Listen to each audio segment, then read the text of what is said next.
This content is for educational and entertainment purposes only. It does not constitute investment advice. Hello Trading IQ community. In this video, I'm going to show you what might be the most innovative, groundbreaking, generational indicator created this decade, the next pivot IQ. And I've been using this on my chart each and every day since I created it. And I want to share with you exactly what this indicator does and how you can get use out of it in your trading plan, and exactly how I use this indicator each and every day inside of my trading setup. Just a quick heads up before we dive into this generational indicator, but before I get into the juicy details, don't forget to like, comment, and subscribe with notifications on if you haven't already. We're almost at 6,000 subscribers strong, and your support helps us keep creating the indicators we love for the audience we love. And don't forget to follow us on TradingView and Twitter so you always know what we're up to. And if you're looking for a trading home, check out the Trading IQ Discord server, where we have active traders talking analysis, news, and indicators each and every day. The next pivot IQ is a TradingView indicator that can be unlocked through our affiliate terms. That means if you choose to click our affiliate link or adhere to the conditions, we might earn a commission. Be sure to check the description for the most up-to-date details on the campaign. And of course, nothing in this video is considered financial advice. Trading is risky, and always be sure to consult with a licensed financial advisor before making any financial decisions. Now, the next pivot IQ does exactly how it sounds. It predicts the future. Check out the price in this blue box here on Bitcoin. This is the most recent price move in verified history, and to the right here is the predicted next price swing for Bitcoin. And I'm going to explain exactly how this indicator arrives at this prediction and exactly how I fit these predictions into my trading plan. First, next pivot IQ looks at the most recent price history, and you can change exactly how much price history the next pivot IQ is looking at with the correlation length setting. If I change this number to, for instance, 25, we can see the next pivot IQ is now evaluating the previous 25 bars.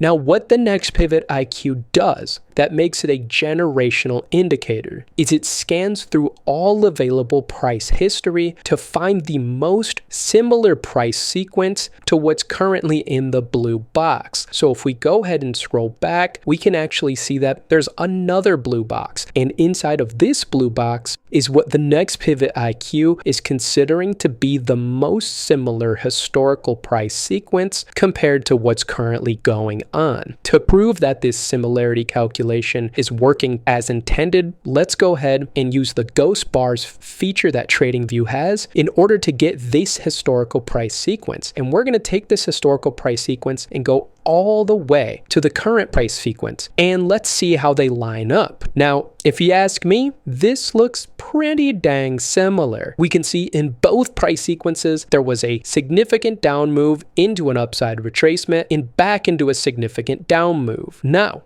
this prediction is actually based on what happened after the most similar historical price move occurred in history. So after this historical price move in the blue box, that is most similar to the current price move. Everything in the white box is what happened after. So in this particular case, price downtrended modestly more to make a new low, followed by an upside retracement, leading into continuation of the previous downtrend. And if we go ahead and look back at our prediction, we can see that the predicted price travel following this most recent price move is very similar to what we just saw in the white box, with a final prediction call of Bitcoin traveling down to the $118,800 mark. Now, it's important to mention, does the next pivot IQ always get it right? Of course not, because it's just not possible. But in my personal trading, I've noticed enough that these predictions from the next pivot IQ have been helpful enough for me in order to adjust my trading plan and get a better understanding of what might happen next in the market. And I can actually adjust the forecasting length inside of the next pivot IQ settings. For instance, if I change the forecast length to 200, I can see the next 200 bar prediction for the Bitcoin 30-minute chart. Not only that, but we've even made it so the next pivot IQ works on almost any technical indicator on TradingView. You heard that right. The next pivot IQ can even be set up to predict technical indicators. Let me show you what I mean. I've moved the next pivot IQ down into the RSI tab. And if I go to the indicator to predict setting, I can actually change this value to the RSI. And after I've made this change, we can see the next pivot IQ is actually attempting to predict the next 100 RSI values. And if we look at the blue box, which is the most recent RSI values, and go back in history, we can see that the RSI sequence that was found to be most similar is pretty dang close to what's happening right now. So not only can the next pivot IQ attempt to predict price itself, but almost any technical indicator, from RSI to stochastic, Bollinger Bands, moving averages, almost anything you can think of. Now I'm going to show you guys exactly how I set up the next pivot IQ every day for my trading setup when I'm looking at the cryptocurrencies, stocks, futures, or forex pairs that I'm interested in trading for the day. Now the first thing I do is have the indicator try to predict price based on the close, and I set my correlation length to 25 bars. This is just how I've been setting up the tool, but of course other things you can do is set the correlation length to match the number of bars, such as this swing low here or this swing high up here,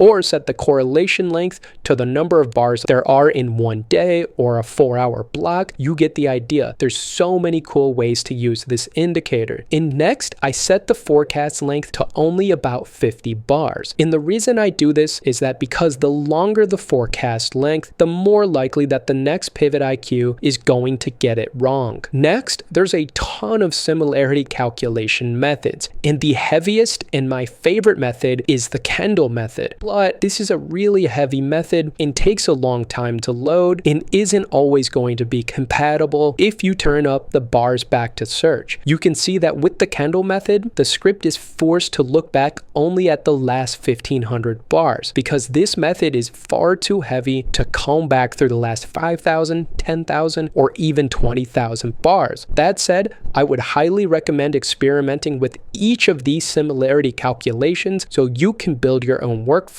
and find out which one you like best. That said, I like to look at Kendall, cosine similarity, and Euclidean distance. Next, we can opt to have the indicator look for similarities in raw price values or in price percentage change. Personally, I leave this setting at price and never look back. And next, another important setting is the ability to set the number of bars back to search. If I turn this setting up to, let's say, 20,000 bars, this means the next pivot IQ is going to check almost every single bar on the price chart to find the most similar price sequence to what's currently happening. Now, cranking up the number of bars back to search doesn't necessarily mean that the next pivot IQ's prediction is going to be better, but by cranking up this setting, it will force the next pivot IQ to find the most similar historical price sequence possible to what's currently going on. And finally, we have some visualization settings down here where we can select to show the projected zigzag path, the price path, and even the predicted linear regression channel to give us an idea of the general path that price is predicted to take based on the next pivot IQ. And once I've set up all of these settings, I like to look for the predicted price path to see if it runs into any key historical support or resistance points, such as right here, where we can see a predicted bottom of the current downtrend runs right into a historical support point. And for my personal trading plan, I consider this a key insight for the potential future price sequence. Also, I like to pull up the indicators and my usual analysis methods in the cases that price does follow the predicted path, because the key technical indicators and evaluative methods I use can serve as confluence to this predicted price path. Basically, I'm looking for all the clues and signs possible to see if this predicted price path is actually viable. Don't forget to like, comment, and subscribe with notifications on if you haven't already. We're almost at 6,000 subscribers strong, and your support helps us keep creating the tools we love for the community we love. And don't forget to follow us on TradingView and Twitter. And if you're looking for a trading home, check out the Trading IQ Discord server, where we have active traders talking analysis, indicators, and more each and every day. Thanks for watching, and I'll see you in the next one.